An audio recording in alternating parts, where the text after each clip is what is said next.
Disasters like floods, droughts, landslides, earthquakes, and some other such occurrences have been recurrent phenomenon in almost all countries of the world. Asia tops the list of casualties caused by disasters among Asian countries. China, Indonesia, Bangladesh, and India have higher occurrences of floods, droughts, landslides, and earthquakes than the remaining countries. Developing countries suffer the greatest cost when it occurs. According to one estimate, more than 95% of all deaths caused by hazards occur in developing countries, and losses due to natural hazards are 20 times greater in developing countries than industrialized countries. These occurrences and its effects are collectively called as disaster. Objectives. On completion of this lesson, you would be familiar with the various concepts related with disaster and disaster management. Disaster. A disaster is not a single event. It may have various causes and consequences, and so each disaster is unique. Disaster means a catastrophe, mishap, calamity, or grave occurrences arising from natural or man-made causes will result in substantial loss of life or human sufferings or damage to and destruction of property. Disasters like floods, droughts, and landslides have been recurrent phenomenon in India. A disaster is a serious disruption of the functioning of a community or a society involving widespread human, material, economic, or environmental losses and impacts which exceeds the ability of the affected community or society to cope using their own resources. By and large, disasters are seen as the consequence of inappropriately managed risk. These risks are the product of a combination of both hazards and vulnerability. Hazards that strike in areas with low vulnerability will never become disasters, as in the case of uninhabited regions. Disaster resulting from natural process is called natural disaster.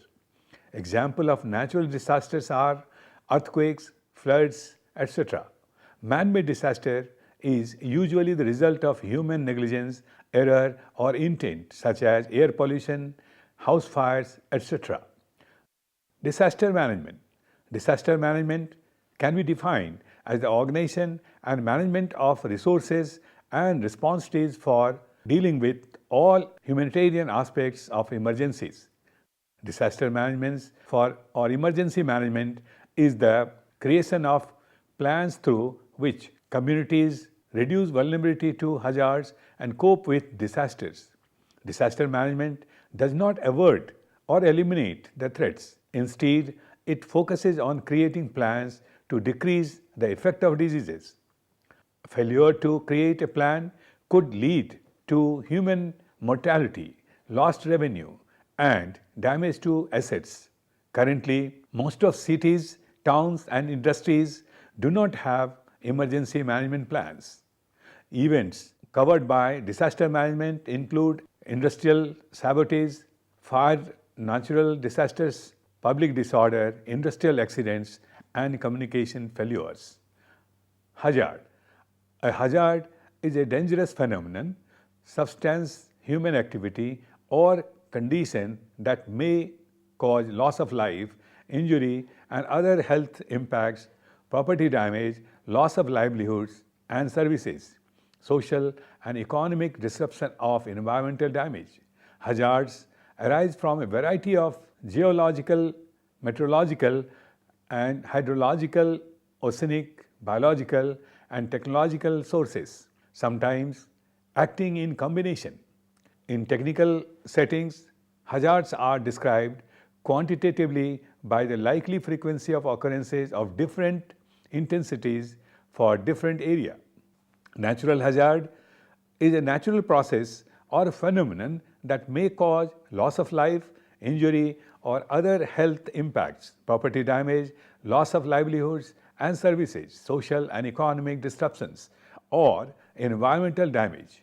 Natural hazards are subject of all hazards. That the term is used to describe actual hazards, events, as well as the latent hazards conditions that may give rise to future events. Natural hazards events can be characterized by their magnitude or intensity, speed of onset, duration, and area of extent. For example, earthquakes have short duration and usually affect a relatively small region, whereas droughts are slow to develop and fade away and often affect large regions. In some cases, hazards may be coupled, as in the floods caused by a hurricane or tsunami that is created by an earthquake. Technological hazards. A hazard is originating from technological or industrial conditions, including accidents, dangerous procedures, infrastructure failure of specific human activities that may cause loss of life, injury, illness, or other health impacts, property damage, loss of livelihood and services, social and economic disruption, or environmental damage. Examples of technological hazards include industrial pollution, nuclear radiation, toxic waste, dam failures, transport accidents, factory explosions, fires, and chemical spills. Technological hazards also may arise directly as the result of the impact of the natural hazard event. Vulnerability. The characteristics and circumstances of a community, system, or asset that make it susceptibility to the damage effects of a hazard. There are many aspects of vulnerability arising from various physical, social, economic, and environmental factors. Examples may include poor design and construction of buildings, inadequate protection of assets, lack of public information and awareness, limited official recognition of risks and preparedness measures, and disregard for wise environment management. A vulnerability varies significantly within a community and over time. This definition identifies vulnerability as a characteristic of the element of interest, community system, or asset, which is independent of its exposure. However, in common use, the word is often used more broadly to include the elements of exposure. Coping capacity. Coping capacity is the ability of people, organizations, and systems using available skills and resources to face and manage adverse conditions, emergencies, or disasters. The capacity to cope requires continuing awareness, resources, and good management, both in normal times as well as during the crisis or diverse conditions. Thus, the combination of all the strengths, attributes, and resources available within a community, society, or organization that can be used to achieve agreed goals in terms as the capacity may include infrastructure and physical means, institutions, societal coping ability, as well as human knowledge, skills, and collective attributes such as social relationship, leadership, and management.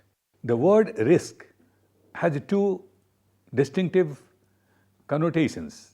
In popular usage, the emphasis is usually placed on the concept of chance or possibility, such as in the risk of an accident, whereas in technical settings, the emphasis is usually placed on the consequences in terms of potential losses for some particular cause, place, and period.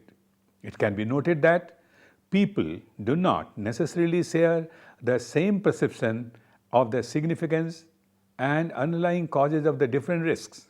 Risk management, the systematic approach and practice of managing uncertainty to minimize the potential harm and loss.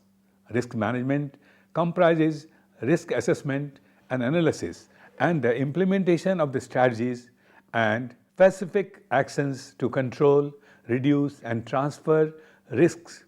It is widely practiced by organizations to minimize risks in investment decisions and in address operational risks such as those of business disruption, production failure, environmental damage, social impacts, and damage from the fire and natural hazards. Risk management is a core issue for sectors such as water supply, energy, and agriculture, whose production is directly affected by extremes of the weather and climate. Vulnerability atlas cyclones India has 7.516 kilometers long coastline, of which 5,700 kilometers are prone to cyclones. 8% of the country's area and one-third of its population live in 13 coastal states and union territories are vulnerable to cyclones. Tamil Nadu, Andhra Pradesh, Odisha, West Bengal and Pondicherry on east coast and Gujarat on the west coast are more cyclones occur in the months of May, June and November, with their primary peaks in the November and secondary prone to cyclone in the May. Drought vulnerability. Almost 68% of the area of our country is prone to drought. Out of this, 33% is chronically drought prone, receiving rainfall less than 750 millimeters per annum. Nearly 35% drought prone area that receive rainfall between 750 to 1125 millimeters per annum. Flood. A flood is an overflow of an expanse of water that submerges land. Flood is defined as a covering by water of land which is not normally covered by the water. In the sense of flowing water, the word may also be applied to the inflow of the tide. Flooding may result from the volume of water within a body of water, such as river or lake, which overflows or breaks with the result that some of the water escapes its usual boundary. While size of the lake or other body of water will vary with seasonal changes in precipitation and snow melt, it is not a significant flood unless such escapes of water endanger land area used to by men like a village, city or other inhabited area. Floods can also occur in rivers when flow exceeds capacity of the river channel, particularly at bends or meanders. Floods often cause damage to homes and business if they are placed in natural floodplains of rivers. While flood damage can be virtually eliminated by moving away from the rivers and other bodies of the water, since time out of mind, people have lived and worked by the water to seek sustenance and capitalize on the gains of cheap and easy travel and commerce by being near water. That humans continue to inhabit areas threatened by flood damage is evident that the perceived value of the living near the water exceeds the cost of repeated periodic flooding. Floodplains are a natural feature of rivers. They are the mostly flat lands adjacent to the river and from due to the actions of the river. Rivers erode their own banks and redeposit the eroded material downstream. Materials is added to the floodplain during floods and process called overbank deposition. The material that underlies floodplain is a mixture of thick layers of sand and thin layers of mud. Floodplains in their natural form are beneficial for a number of reasons. A. Reducing the number of severity of floods. B. Minimizing non-point source water pollution. C. Filtering stormwater. D. Providing habitat for plants and animals. And E. Aesthetic beauty and outdoor recreation benefits. During high water events, some of the water is absorbed by the floodplains, helping to keep the river from overflowing. The absorbed water can then be returned to the stream during the time of low water. If a high water event is large enough, water will overflow the channel of the river and flow onto and spread over the floodplain, which shows the flow of the water. Reduced water flow can help prevent severe erosions and flooding downstream. Floodplains are also home to many types of plants and animals, and many also have forests and wetlands on or adjacent to them. These river edges provide habitat for insects, birds, reptiles, amphibians and mammals. The vegetation also helps filter contaminants out of the water flowing into the river. Additionally, vegetated floodplains provide shade for the adjacent rivers and streams, increasing dissolved oxygen levels and consequently improving habitat for aquatic plants and animals. Earthquake.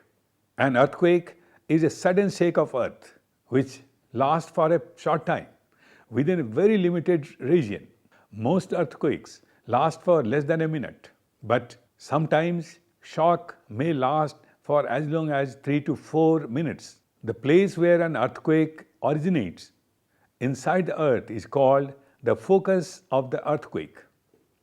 The point vertically above this on the surface of the earth is called epicenter. Most human lives in earthquakes are lost due to collapse of houses. Styles of making houses depend on local climate, construction material available, and on local traditions. Earthquakes occur almost everywhere in the world. Some regions have more earthquakes than other parts of the globe. Earthquakes can be caused by other reasons too. Volcanic activity also shake the ground. Blasting, quarrying, and mining can cause small earthquakes. Underground nuclear explosions are also man-made earthquakes. Tremendous amount of energy is released during an earthquake. This can cause widespread damage. Human dwellings have to be protected from earthquakes. Collapse of building is an earthquake, especially in congested areas, can cause havoc. Hurricanes and the tropical storms are among the most powerful natural disasters because of thick size and destructive potential. Tornadoes are relatively brief and violent, potentially causing winds in excess of 200 miles per hour. Both earthquakes and tornadoes strike suddenly without warning. Flooding is the most common of the natural disaster and requires an understanding of the natural system of our environment. Wildfires are more prevalent in the event of the drought. Disasters impacting food supply can be extremely costly.